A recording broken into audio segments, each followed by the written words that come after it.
Assalomu alaykum qizlarjonlar. Yaxshimisizlar? Sog'liklaringiz yaxshimi?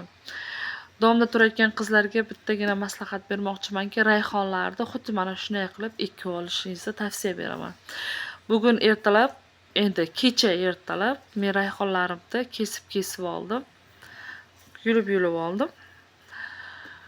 Quritishga va xolodilnikda zamorozka muzlatgich xonasiga qo'yib qo'ydim. Aytmoqchimanki, bu videoni qilishimdan sabab domda turayotgan qizlarimiz, ayollarimiz rayhonni xuddi mana shunaqa uzunchoq tuvakka yoki kaltaroq shuni yarmiga bo'lgan tuvakka rayhonni bemalol qo'rqmay ekib, har kuni suv bilan sug'orsangiz rayhon mana shu darajaga yetadi. Men ko'p o'stiravermayapman, chunki rayhonni qishga deb g'amlayapman. Ko'proq yulib, mana shunday qilib olib qo'yapman. Bu yozgi holati hozir. Qishga ham ekib ko'raman. Bemalol rayhonni barigidan olib, bemalol ovqatga solishingiz mumkin. Mana aka, ichlarini ham ko'rsatyapman. Faqatgina nimagadir navi shunaqa ekan, rayhon erta qaridi. Erta qaridi deganimda ma'nosini tushuntirib bersam sizlarga, erta gulladi. Mana shunday gullasa, onamdan so'radim, chunki mana shunday gullasa, mana bunday qilib uchidan yulib tashlashlaringizni tavsiya beramanki, rayhon gullab, qarib ketmas ekan. Bunga hech qanaqa oziqa yoki dori berganim yo'q. O'zi mana shunday holatda keldi. Yana issiq quyoshga qo'yishlaringizni tavsiya bermayman, chunki issiq quyoshga qo'yganimda rayhonni bariklari juda ham sarg'ayib, yomon bo'lib qoldi. Mana shunday.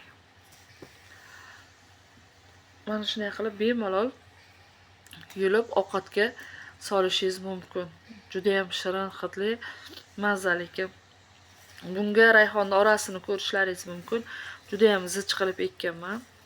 Zich qilib ekmaslik kerak ekan, lekin men birinchi marta ekkanligim uchun mana shunaqa rayhonim bo'ldi.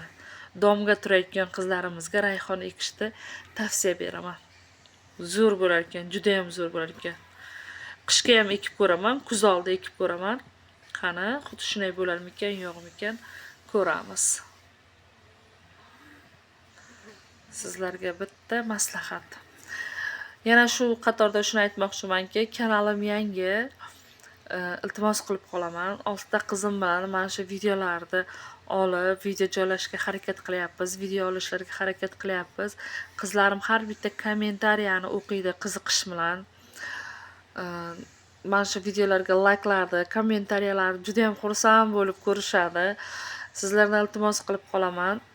Obuna bo'lib, like yozib, o'z izohlaringizni, o'z fikr mulohazalaringizni kommentariyaga yozib qoldirishlaringizni so'rab qolaman. Kanalimizda rivoji uchun bizlarga obuna bo'lib qo'yishlaringizni iltimos qilib qolaman. Bugungi videolarim shulardan iborat. Kelgusi videolarda uchrashguncha xayr. Hozir yoz oyida ko'proq video qilishga vaqtimiz bo'lmayapti, chunki ishimiz ko'p. O'zimizni qo'shimcha bundan tashqari, gul sotishdan tashqari yana ishlarimiz bor. Bemalol gullarimiz bor. Gullarimizni ko'rib, masalan, onlayn savdo qilishlaringiz mumkin. Xayr deb qolaman do'stlar. Allohga omonatsizlar.